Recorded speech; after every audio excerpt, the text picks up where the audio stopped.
Absolutely.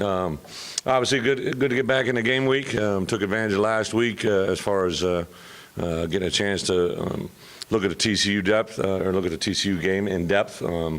Got some guys that were not really missing any time, just guys need a little bit of time to heal. So I think this week will be the healthiest game we've had, other than obviously the departure of Ryan Pulley. Should have everybody with us on Saturday. Obviously, last night released the uniforms that was brought to me, I don't know when last year, the idea of it, and of course I was fully in support of it, and then to hear the reaction from the Jones family has been very, very positive. The kids saw the uniforms for the first time and really enjoyed it. We practiced in them yesterday. Now we'll put those away till game day just to make sure everything fit and was all put together in all the right places. So to reward or honor Jerry Jones is another great reason to be a part of that celebration this year with him in the Hall of Fame. So A&M is a good football team. I know that obviously the first game drew a lot of attention, and then a couple games after that, but the team that we're facing is the same one we faced since I've been here the last 4 years. Obviously one or two teams in the West we haven't been able to capture since I've been here. I've had some close games with them there in Jerry's world, but I think their offense, as their quarterback gets more and more comfortable, whichever one they have back there, but they definitely made improvement last weekend. Wide receivers are always very talented. They got a host of running backs. Defensively, they got skill all over the place. Maybe not the name brand that they had a year ago up front, but still very, very active players at the D-line and linebacker core, and are very effective in the return game and special teams overall. So we got our work cut out for us, but I think this team's very close to being where we'll all be proud of them. I know we've made progress, not as fast as everybody wants, but this team is very, very close. One thing I've instilled in them or tried to is to be very positive in the fact that their belief and their faith in being successful is very important. To kind of block out anything negative, to try and be very, very positive about how close they are. Obviously, defense took some strides. I like where they're at. Surrendered those 2 late touchdowns, but overall did a lot of really positive things offensively at times, showed what they're capable of doing. We just need to be consistent. Obviously, in the fourth quarter, a huge emphasis to try and push that thing through and get to where they need to be. So we've made a few adjustments within the schemes, but also within the emphasis in practice, and hopefully that'll pan out this weekend. So with that, open it up for questions. Yeah, right now, Nate, that's how it would lie out, but we still have Tuesday and Wednesday of this week, obviously, and then Thursday to see exactly where they are. Him and Mazza were almost dead heat. The only thing that Limpert has done is he's kicked in a live game situation, so based on where we're at next Saturday, that'll be the deciding factor. Does that change your snapper or holder? No, they actually, all of them like Miller, Reed as their holder, whether it's Mazza or any one of the three, so that doesn't change it, and it doesn't change anything with snapper. You just said a few adjustments to scheme and something during. Well, no, I mean, obviously we don't want to mail the game plan in, but I think, Austin, his athleticism, things that he's been able to do, he's done some good stuff in the option game down there, and I feel that we got a variety of tailbacks back there that we could use. So just different things to kind of have a different look, but also stay true to what we are. I think the part that's changed in college football is you don't really have teams have goal line packages anymore, that they stay in their little personnel all the way down, and so it's hard when you're in big personnel to get looks and then to see the variations that may come at you. There's been times where we've prepared for a certain look and then you get in the game and somebody's done something totally different just because they didn't have anything on film other than what you'd already seen. So bottom line is we got to capitalize on the one-on-one battles that make it win overall. Offensive line, any changes there? No, Jake Rawson got in sub-package last week, or in TCU, and actually played pretty well. Brian Wallace has had his best couple weeks of practice. I know everybody gets concerned when you're starting a true freshman, but he has not been, Ty has not been a concern for us, and has played fairly well. Not glowingly any mistakes or mental breakdowns or physical breakdowns. Just a very talented player that deserves the opportunity he's getting.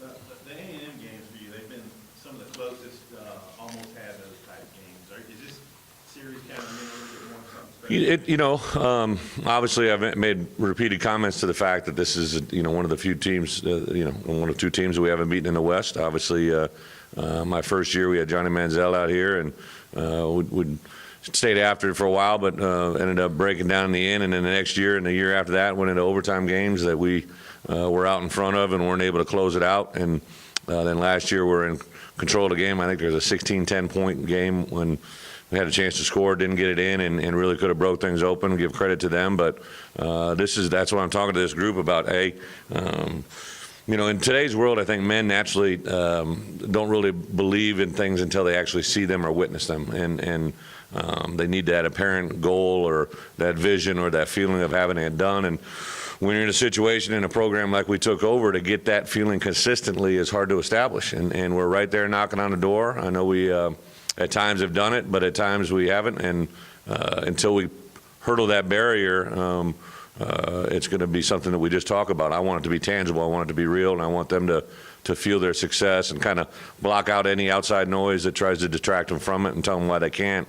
Let's focus on what we can do and why we do it. Just curious about leadership that you've seen in the last week, and particularly with your quarterback. Yeah, I think two things jumped out to this year's group coming in is why I changed up the voting structure for captain. Our 4 captains are absolutely outstanding. Frank and Austin on offense, and Santos and K. Rich. All of them kind of have different stories. Obviously, you got a 5th-year walk-on guy that came here with nothing. You got a 4th-year safety who came in. We wanted to play as a freshman, but was a little banged up, so he's playing his best football. Frank has been, from the moment of the locker room after the Vatech game to where we are today, his leadership has been priceless. And then Austin, it's kind of been, he came in on Fuego, was on fire in the spring, in the fall, had a little bit of setback in fall camp with time away, and has been building himself back up. And I tell you, has been the only thing he try to put all the weight on the world on his shoulders, and we got to help him out as coaches, as players.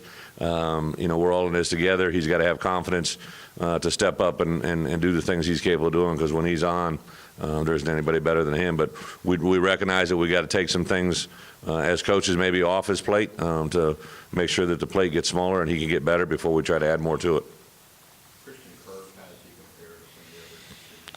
He's good. He's good in a variety of different fashions. Very quick, very elusive, fast, can change the game in a minute. I think he's got exceptional vision. He's not only did the good Lord bless him with some great skill sets, but he's got the ability to see and read and move through fields that are clouded pretty easily. He's a really exciting player and a tremendous competitor, a guy I've really admired from afar, but also try to stop him. Sorry? Yeah, I think so. Yeah. He's had his AD going back to summer and going on the five-time show. It's like he's got away, and then he has a board of region come out and blast him, and penalty is some nasty leather. Yeah. Just wonder what you're thinking. As coaches, those are kind of the things you don't talk about. When somebody and I have gotten together, whether we're at SEC meetings or different times, or just shoot the breeze with a conversation or a phone call or a text, they're usually about everything other than those kind of scenarios and those situations. I just have grown up with him in the business. He was a young assistant in Purdue when I was at Iowa, and that's where it started. His connection with Oklahoma and with the Supes brothers, that kind of strengthened our relationship. And then when he got the job at Houston is when I was getting a job at Wisconsin, and we would get together at clinics and conventions and just talk about different things. And then obviously when I made the move here, through different events with the SEC conference, but also recruiting, we bump into each other quite a bit and see each other around. So I know he's a big man that can handle his own situation and has championed that moment every time it's ever come up. So a guy that I cheer for, obviously compete against this Saturday, but a guy that I really admire and respect. They played not very well in the first half and really well in the second half of Saturday. Halftime adjustments or just kind of. Who's it? You said?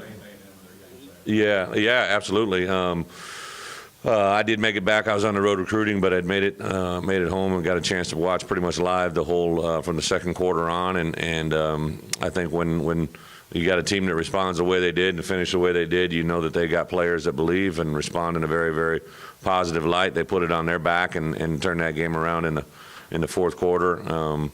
But they've got good athletes. They got good athletes that can change the game in a minute, and did that on both sides of the ball, and especially in the return game. What do you think about that kid, Mon? It's like his stats are getting better. Yeah, absolutely. He's a guy, I remember him from recruiting.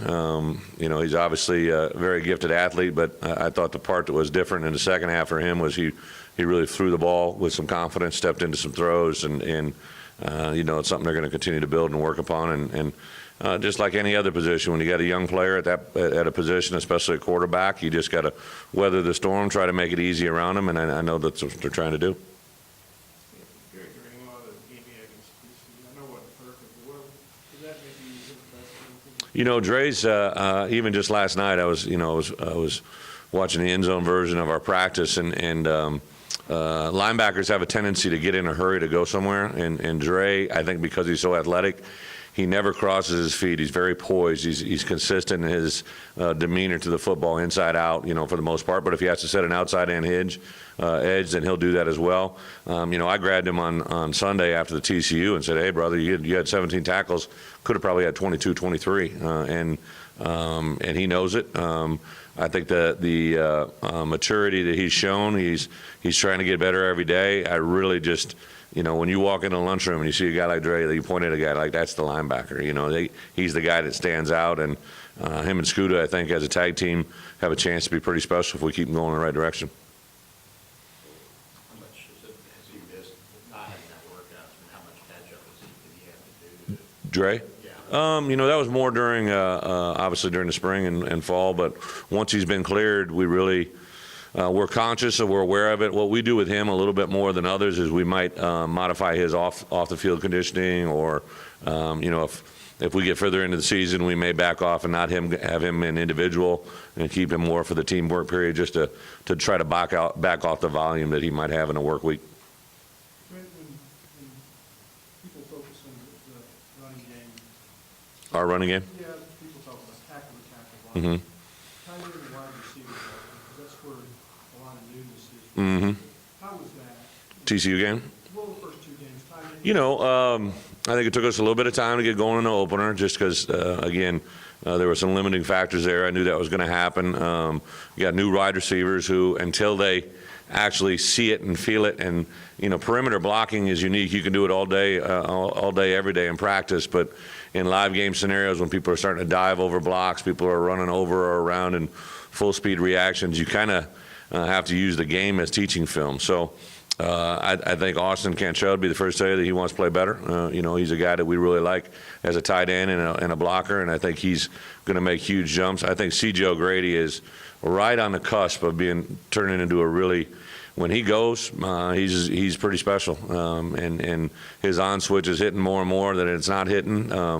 I think Jeremy Patton, as a junior college player, has played himself into shape a little bit. He was a little late getting here, but talent-wise and intelligence-wise is what we need. I felt bad a little bit for Will Gregg. He'd really started to do some different things, and unfortunately just got a little nick that had nothing to do with football, just a little injury that is healed up now. It's limited him in a little bit, but something that it was just poor timing, because he ran a play on Saturday while he was in on the screenplay to CJ and was 100 miles an hour, did a great job. So I'm as he returns to practice, we're going to really try to engage him more. And then Jack Krause does a nice job. He's a guy that plays a lot of different roles for us. So I think that tight end core and the blocking on the perimeter could be big for us. Brad, is there any change up with maybe the return game at all? I assume Jared is back there returning contract. Yeah, I think two things. I think Jay Red, as we feel more comfortable with him, that was his first game back. So as a punt returner, he's never really been back there as a kick returner, But I am trying to host a different guys at the kick return position, both at the primary and off position. I think some of these young bucks, Davion Warren, we'll have back there, Gary Cross. We had Deion Stewart kind of pegged in, and I like him in that role, but when he got rolled up, that eliminated him and kept him out of those reps, So he's another guy, too, that I still don't think's been given a full shot. There was a missed block on that play where he fumbled. Obviously we have great ball security, but someone let a guy fly through unblocked, and that was the result of that game-changing fumble. So we got to clean up those units overall and give our guys a better chance. Is Brandon Martin, is he healthy? And if so, is it kind of tough for him to break into that tighter? Yeah, it's a good question. Brandon, yesterday, was not able to go last Wednesday or Thursday, but we just focused on getting him as healthy as we could Thursday, Friday, Saturday, Sunday. Yesterday he went out, he ran with the trainers away from the field, but did so well that we brought him back in the middle of practice. We don't practice today, but he will tomorrow. So he's a guy that we are excited about. I think I really stressed with our ones, with our one offense, I wanted Jay Red, Jordan Jones, Jonathan Nance, and Deion Stewart to kind of get the majority of those reps. And then that next group of guys, between LaMichael Petway, Brandon Martin, Davion Warren, Gerard Barnes, those guys kind of get that next group of reps, and let's just see our guys get better at what they got to do. Brett, Austin said that he just needs to go out there and let it rip. Sometimes just go play. Yeah. What do you see from him since the game? Yeah, I think that's a fair assessment. I think he was trying to maybe, I'm not going to step in and try to coach him up on a throwing motion, but I think him and Dan both had some conversations about that, and just being able to let the ball go, see it, believe it, throw it, and let the results come as they are. I think he's also felt, for himself, the weight of the world trying to make this whole offense go, and all he's got to do is be the quarterback. He's got guys around him that can run the football, guys around him that can catch the football, guys in front of him that can block for him. So he just got to fill the role as quarterback, and the more he does that, the better we'll be. Yeah, how important has it been to be able to have a presence downfield and complete those passes to help the run game? Yeah, we took, they were playing a little bit of split safety looks, and we were doing some different things. We took a shot downfield, I believe, 4 times or 5 times on post routes or deep routes, and just weren't able to connect. There was one that was open, unfortunately fell down. There was one that was a DPI to Dion that I think that was, fairly close to being a completion. Obviously, I think he want to put a little more air under it, but we're right there knocking on the door. You got to be able to connect those things. And again, for me, what I told those guys, we decided earlier in the week we were going to take those shots downfield. And when I made reflection back to when I was the defense coordinator, whether or not you completed them or not, if you threw them, it brought an awareness in the way you could call a game. And I think that part really came out. And again, if we got to do it, 2 times, we'll do it whenever we got to do it. I don't want to put any restrictions on it. But bottom line is we also got to be able to complete the pass and be able to convert yardage and scores. There was probably, a dozen plays, if not a few more, that literally, it's a 14-7 game against a team that's now ranked number 15 in the country. Everybody get pissy and worried about everything, but if you convert 1 to 2 of those plays, it's a game that could easily be in our hands. Now, you can sit around and talk about it. That's what I really stressed to our guys. Last year, you climbed up to 16 in the country. You're doing some things, had a couple setbacks. End of the year, you didn't finish. You're so close to being over this hump. And when we get over that hump, a lot of good things will happen, and I'm excited for this group to do it. When you see from their defense, they really good run defense, pass defense. Yeah, I think they're athletic. They stay on their feet. Obviously, their coordinator and coach has been around a long time, bring a variety of different pressures. They attack the ball very, very well on the back end. I think they're opportunistic, and because of the athletes that they have, they can take advantage of certain things. But we got to execute our plan. Again, it's about how they line up. I get it. We got a game plan, but it's about how we run our stuff that's going to have the biggest decision on Saturday. Trying to make sure I understand, when you Yeah. say they're playing split safety, when you hit some of those big plays, they're not in the run game as much. If you can hit them over the top. Yeah, I go back to, and Dan and I have obviously had the same philosophies for a long time, is as you dedicate more to the run game, it usually on the back end clears up what a quarterback sees prior to and also post-snap, I remember working with Russell, and he was always talking about how clear the game became to be when he was playing for us, from the fact that people had to tip their hat a little bit before the snap of what they were doing, and allows you to read things easier after the ball was snapped or even prior to. So I think those things are there. We got to get our guys to run the right routes and accelerate and work the timing of it and get the patterns down. But again, I think the positive out of a negative of a past Saturday was we've seen what fails, and now we can point to what brings success. Did you get anything from the 1-against-1 work last week? Yeah, I think, that was probably the thing that brought everybody back. I know Wednesday when we first went good, it was at the beginning part of practice, and we were firing at our number. We were going 2 huddles. Our offensive huddles we run 2 huddles at our defense to simulate, obviously, up-tempo offenses, and just the reaction of our guys, the competitive nature, and the fact that we had to kind of back out of it because the guys were getting so involved in it. Just our guys are competitors. They're very prideful. They're hurt. I know that it stung them to lose that game, a game that we had won last year, but to not be able to pull it through in the fourth quarter stung, and I'm glad it did because it's going to help us in the future. Couple more, I assume more emphasis this week for Chase Hayden. Yeah. What's that? And maybe some stuff for TJ. You always talk Yeah, about- TJ, 2 guys that are very electric, and 2 guys that definitely can do some things with the ball in their hands. Chase, we definitely addressed with him, had everybody talk to him about that the intention was not to get him to only 2 reps, and assured him that that's not going to happen again. He's been good. Now he's got to hold up his end of the bargain too. He's got to practice well and perform well and do the things that give you confidence during the course of the week, and he'll do that. He's a great kid with great demeanor. TJ, we've kind of moved principally to the wide receiver position, let him concentrate on that because Chase can be more than adequate with 3 tailbacks. Allow TJ to concentrate a little bit more at wide receiver, but I think the both of them have the ability to change the game. And then in the return game, some that you mentioned as well, those 2 guys both are guys that we're considering for roles in that game. So this uniform stuff goes back to the spring with the Cowboys. Yeah. Hayden Red, who's been in our program here, a kid out of Fort Smith, great, huge Razorback fan, I think, his whole life, and he'd worked in our program here, and then he'd worked over with Jeff. I think he was the one that kind of conceptually had the idea together to put some people together on artwork, and I was very intrigued with it. I sent it on to Nike, and Jeff did a lot as well, and I think it was a cumulative effort, but I think once somebody heard the name Jerry Jones was excited about it, that tended to accelerate the process a little bit more than other people. So fun to be a part of it. As much as that loss hurt 2 weeks ago. Yeah. You're starting your SEC schedule. Yeah. So how much can you kind of use that? Huge. Again, you are defined in life by more about your reaction to adversity than you are by success. And I know these guys have worked very hard to get to where they are. It hurt a lot, especially when you watch the film on Sunday. That's why we watched it twice. I want them to realize how close they are.